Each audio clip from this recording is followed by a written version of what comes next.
Vaikka vanhemmilla ikäluokilla on yleisesti nuoria enemmän rahaa, sijoittamisen aloittamista, korkoa korolle viestiä ja taloustaitojen opettelua on toitotettu erityisesti nuorille. Mutta missä ovat vanhemmille suunnatut koulutukset ja sisällöt?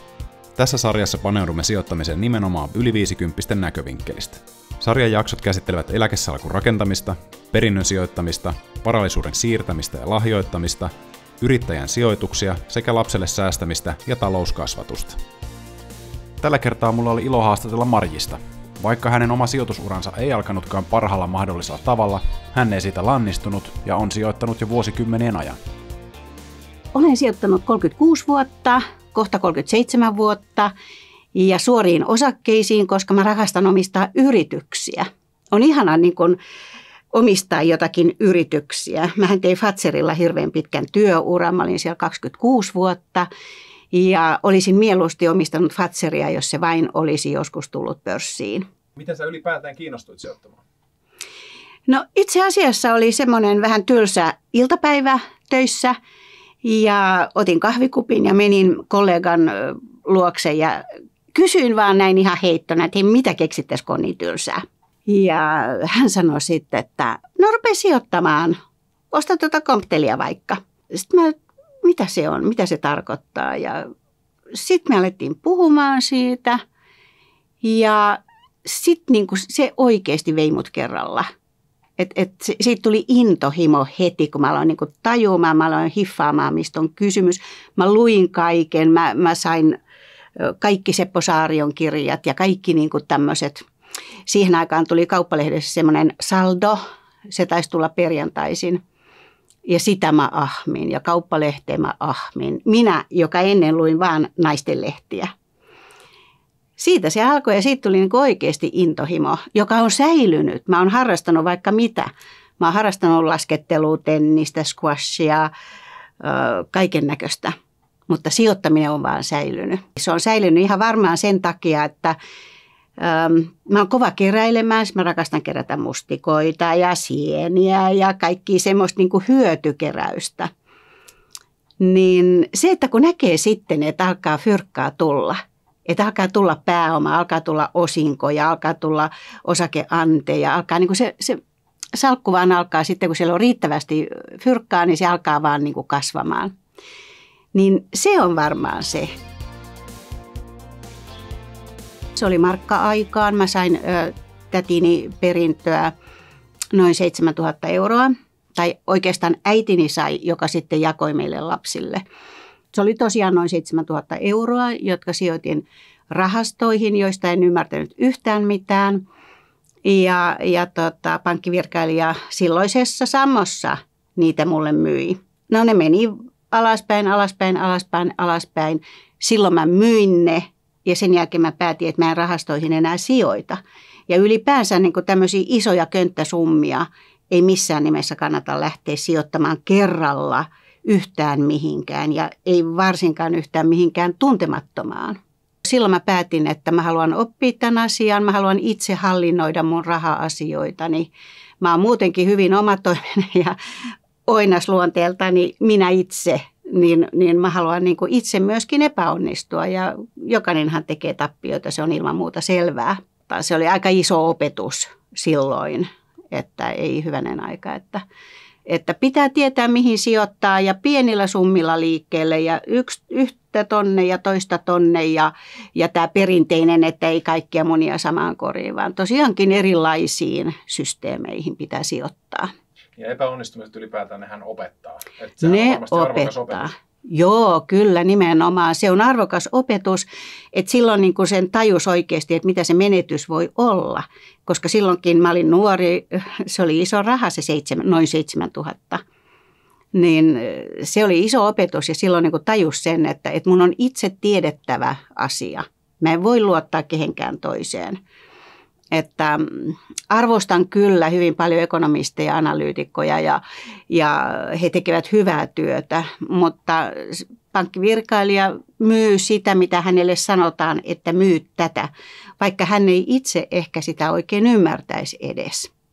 Että on mulle sattunut niinkin, että mä oon mennyt pankkiin ja kun sieltä aina soitetaan, että tulet tänne, että me halutaan niin kuin sinut tai sinun rahasi meidän sijoitettavaksi. Ja no menin taas kerran sitten kuuntelemaan ja pankkivirkailija alkoi mulle sitten myymään tämmöistä Suomi-rahastoa ja mä sanoin, että katsotaan mitä se sisältää. Ja siellä oli niitä Konetta ja Wärtsilää ja Sampoa ja tällaisia yrityksiä, joita mulla oli salkussanikin. Et se kuvastaa sitä, että ei kaikki virkailijat paneudu asiaan niin hyvin, että he tosiaan heille annetaan myytäväksi tämä, mutta hän ei katsonut mun arvopaperisalkkua ollenkaan, että mitä siellä on.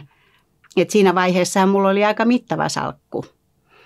Et se on hyvin kuvaavaa siinä mielessä, että itse pitää tietää, itse pitää osata jonkin verran. Sijoitussuunnitelmassa mä tein ainoastaan sen muutoksen, että minä itse hallinnoin omia rahojani. Että jos teen tappioita, niin ne on mun itseni aiheuttamia. Ja myöskin sitten sen, että aloin niin kuin lukemaan ahnaasti. Kaikki, mitä mä ikinä käsiini sain, kaikki kirjat ja lehdet. Ja tänä päivänäkään mä en lue muuta oikeastaan kuin talouskirjoja, arvopaperia, kauppalehteä, taloustaitoa, mikä on aivan loistava lehti muuten. Se meni sinne, mutta sen jälkeen mä aloin sitten palkastani säästämään ja sijoittamaan ja kaikki bonukset ja silloiset kesälomarahat, mitä oli jäänyt käyttämättä, niin kaikki tällaiset ylimääräiset mä laitoin pörssiin ja edelleenkin. Aika vastenmielistä lähtee vaateostoksille, että paljon mieluummin ostelen pörssissä hyviä yrityksiä.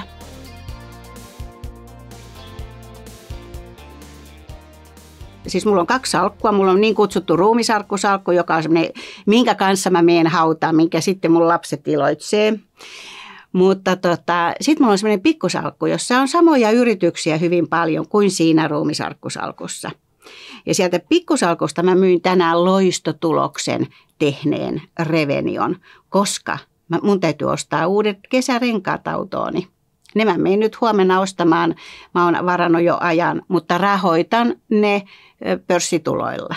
Eli käytännössä sieltä saa ihan nimenomaan vähän niin kuin tuosta taskurahaakin. Että se ei tarkoita sitä, että jos laittaa rahat kiinni, niin ne pitäisi olla nimenomaan hautaan saakka, vaan että se ei, saa niin kuin jatkuvasti voi ottaa, jos vaan raskii myydä. Mulla on niin hyviä yrityksiä, että mä aika harvoin myyn itse asiassa. Ja sitten kun tavallaan ei ole niin isoja tarpeita, että täytyisi myydä, että mä selviän niin kuin sillä eläketulolla ja osingoilla, niin mä oon aika huono myymään, mutta se on mahdollista. Renkaat maksaa kuitenkin hirveän paljon, että halusin nyt siihen ottaa rahat pörssistä ja totta kai mä laitan sitten sen pääoman ja pienen tuoton takaisin kasvamaan. Mä en ole juurikaan ostanut mitään muovileluja, jotka niin kuin on mulle vastenmielisiä ja sitä paitsi kun nykyään lapsilla on niin paljon kaikkea, niin mä en halua lisätä sitä kaikkea. Elämyksiä tietenkin, mutta pörssisijoituksiin menee syntymäpäivä- ja joululahjarahat ihan ilman muuta. Mutta näissähän täytyy sitten muistaa verotus. Että se, että yksi vanhempi tai yksi mummu voi sijoittaa 4 999 € 3 vuodessa. Et se täytyy muistaa, ettei niinku sen yli mene, koska sitten verottaja kiinnostuu taas verottamaan lisää. Ja kaikilla lapsenlapsille on perustanut salkun silloin heti, kun he on syntyneet ja ostanut sinne Konetta, Wärtsilää, kaikkia tällaisia hyviä osingonmaksajia. Ja nyt kun he lähestyvät jo aikuisuutta, niin aika kivasti siellä on potti kasvanut. Ja aina me puhutaan perinnöstä tai siis sijoittamisesta. Että se on ihan meillä normaalia keskustelua, että mun lapsenlapseni, joka sanoi joskus pienenä, että hän ei halua mitään osakkeita, mä haluan heti jotain leluja, jotain kivaa. Ja sitten mä oon vain kertonut, että mitä se tarkoittaa se, että omistaa osakkeita. Ja opetin hänet sitten liukuportaissa lukemaan ja hisseissä, että mitäs tuossa lukee, kone. Niin hän alkoi niin kuin pikkuhiljaa ymmärtää. Mä sanoin, että hei, että ajattelee, että hän oli silloin noin 4-vuotias, kun hän oppi sen liukuportaat ja hissin tutkimaan. Ja Mä sanoin aina, että hei, sä vähän niin kuin omistat tätä konetta, tätä yritystä. Nämä on vähän sun liukuportaat ja tämä on vähän niin kuin sun hissi. Ja toiselle lapselle niin katsottiin jäämurtajia ja mä hänelle sitten sanoin, että kuule, että sä ajattelet tämmöisiä isoja laivoja, että sä omistat näitä vähäsen. Vaikka eihän siellä nyt ole kuin Wärtsilän moottorit ja muuta tekniikkaa tietenkin myöskin, mutta kyllä he niin kuin sillä tavalla pikkuhiljaa alkoi hiffaa sen, että jotakin on omistuksissa. Ja sitten myöskin Kesko, niin mennään sittariin ja aina mä sanoin, että katsokaas nyt käykö kauppa, että tämä on teidän kauppa, te omistatte tätä kauppaa. Se menee lapsille läpi, kyllä he niin kuin sen ymmärtää. Ja siihen tulee heillekin sitten semmoinen oivallus, että joo, on kiva olla omistaja ja nyt he puhuu osingoista myöskin ja kaikesta tämmöisestä. Sitten täytyy muistaa myöskin sellainen asia, että yksi lapsenlapsi, kun hänen sijoituksensa tavoittaa 20 000 euroa, niin täytyy tehdä ilmoitus tuonne digi- ja väestötietorekisteriin. Koska silloinhan sieltä astuu helposti virkailija kuvaan mukaan. Hän alkaa tarkastamaan, että mihin näitä lapsen rahoja käytetään, kun siellä on nyt 20 000 euroa. Se on aika iso potti. Ja sitten toinen asia on, niin lapselle kannattaa avata osakesäästötili. Silloinhan siellä jää niin kuin se osingot ja kaikki pyörimään sinne osakesäästötilin keskelle, sinne sisälle. Että ei tarvitse, kun sieltä sitten joskus myy, niin ei tarvitse heti maksaa niitä veroja, vaan ne on siellä sisällä pyörimässä. Et se on aika iso asia, koska pääomatulovero 30% pienistä tuloista, niin se syö sitä pääomaa aika paljon. Ja lapselle, kun keskimäärin 18 vuotta vähintään sijoittaa, niin kyllä niitä osinkoja kerkee tulla jo sieltä. Ja niistä kun aina maksaa veron, niin se on aina pois siitä pääomasta. Mä olen perustanut naisten oman pörssiklubin, koska mulla ei ollut mitään yhteisöä, jonka kanssa keskustella sijoittamisesta. Mä olin yhtiökokouksissa ainoa nainen. Siellä oli naisia kyllä, mutta siihen aikaan ei ollut juurikaan yksinäisiä naisia, niin kuin mä olin siellä. Naiset oli niin kuin miestensä kanssa, eli mä en niin kuin saanut heihin kontaktia. Ja sen vuoksi mä sitten perustin oman klubin. Se on aivan ihana sen vuoksi, että mulla on keskusteluseuraa. Mulla on seuraa, jolle mä kerron, joita mä opastan, ohjaan, jos he haluavat. Meillähän on paljon sijoittajia ja me keskustellaan sijoittamisesta hirveän paljon. Eri pöydissä on erilaisia keskusteluja. Meillä on erilaisia toimintoja. Kaikki liittyy sijoittamiseen. Ja se on hirveän tärkeä asia. Et muistan juuri sen yksinäisen tunteen. Mun mieheni ei ollut lainkaan kiinnostunut sijoittamisesta. Hän niin kuin, vaikka hän ymmärsi rahan päälle todella ahneesti, mutta ei niin kuin ymmärtänyt sijoittamista. Tämmöisiin yhteisöihin kannattaa liittyä sen vuoksi, että sieltä aina saa jotakin itselleen. Ja toinen on sitten Suomen osakesäästäjät. Että mähän olen siellä hallituksessa ja suosittelen lämpimästi liittymään osakesäästäjiin. Ja heillä on paljon erilaisia tapahtumia ja he on edunvalvoja, sijoittajien edunvalvoja. Eli he on niin kuin keskustelussa valtiovallan kanssa, kansanedustajien kanssa verotuksesta ja niin edelleen. Pitävät meidän puoliamme pääomaverotuksessa ja niin poispäin. Että tämmöiset yhteisöt, niin nämä antaa hirveän paljon. Mulla on paljon sellaisiakin jäseniä, jotka on sanonut, että kun heillä ei ole ketään, kenen kanssa jutella, että heidän ystävänsä niin kuin jopa sanoo näin, että no mikä porvari sä luulet olevas ja vähän tälleen niin kuin halveksivasti.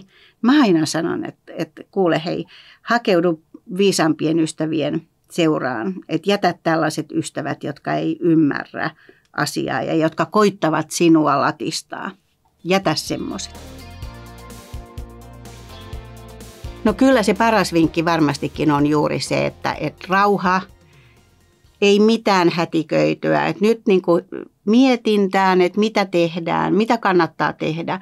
Laittaa osakkeisiin eli suoriin yrityksiin, ostaa jotakin erittäin vähäkuluista rahastoa kenties, joka sijoittaa muille mantereille, laittaa ETFiin rahaa Eli sijoittaa, mutta hajauttaa, niin se on paras vinkki, mitä mä pystyn antamaan.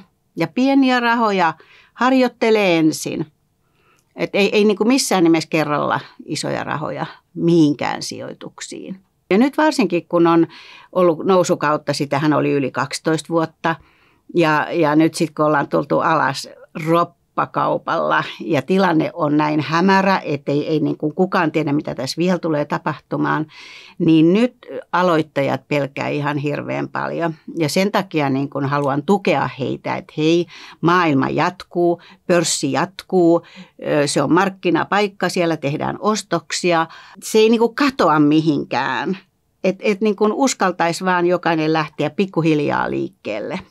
Ja oikeasti ne täytyy, niin kuin, mä aina kehotan, että joko Exceliin tai sitten paperille niin kuin funtsii sen, että miten hajauttaa sen. Että ei jätä sitä pelkästään ajatuksiin, vaan laittaa sen, piirtää jonkinnäköisen skenaarion, että tonne ja tonne ja tonne ja sitten vähän summaa siihen. Ja tuolta niin kuin odotettavissa tuottoa tämän verran ja täältä tämän verran ja niin kuin sillä tavalla oikeasti niin kuin funtsii sen asian. Ja sittenhän tietysti erikoistärkeää on se, että mikä ala kiinnostaa. Kiinnostaako metsäomistaminen? Kiinnostaako osakeomistaminen? Kiinnostaako taidesijoittaminen? Mikä ikinä kiinnostaakin, niin sitä kohtihan täytyy mennä, koska silloin se mielenkiinto säilyy. Et niin kun pitää olla jotain sellaista, mitä kohtaan tuntee mielenkiintoa. Semmoinen ala, semmoinen toimiala. Tai sitten ainakin sellainen, että minkä niin kuin ymmärtää paljon paremmin. Se, että jos sä ostat jotakin sulle yritystä, joka ei kiinnosta lainkaan, niin ei se niin kuin kiinnosta seuratakaan sen toimintaa.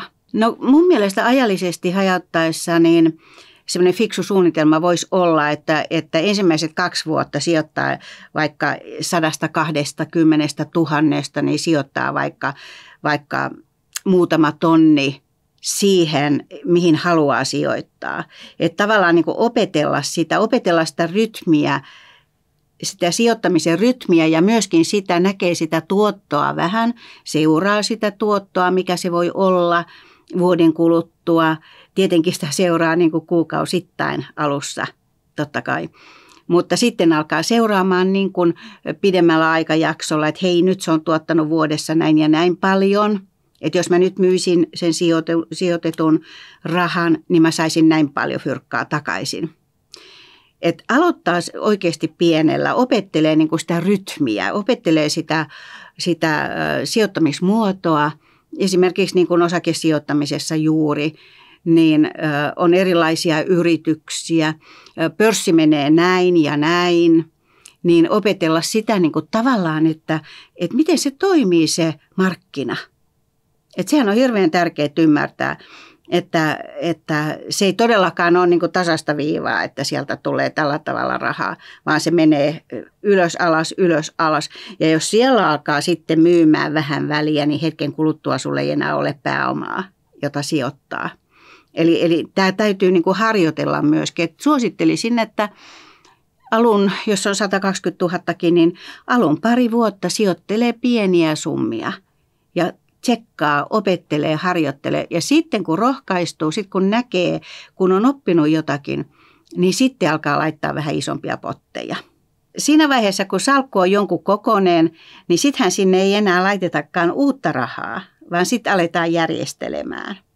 Niin kuin kerroin, niin mä myyn ne pikkusalkusta reveniot, ostan kesärenkaat ja paan sitten taas jäljelle jäävän rahan jonnekin uuteen yritykseen, että onko se joku näistä, mitä mä mainitsin, vai mikä se nyt sitten tulee olemaan. Mutta tavallaan niin kuin sekin oivallus, että jossain vaiheessa ei tarvitse enää työntää uutta rahaa, vaan järjestellään. Ja kaikille mä haluaisin sanoa, että aloita sijoittaminen. Aloita ja jatka. Älä lopeta, vaikka joskus hermostuttaa, mutta jatka sijoittamista. Aika hyvä loppukaneetti. Tämä on se just mitä puhuit silloin aikaisemmin. Joo, tämä oli just se. Mä ajattelin, että nyt mä lopetan tähän, kun juttu tulee.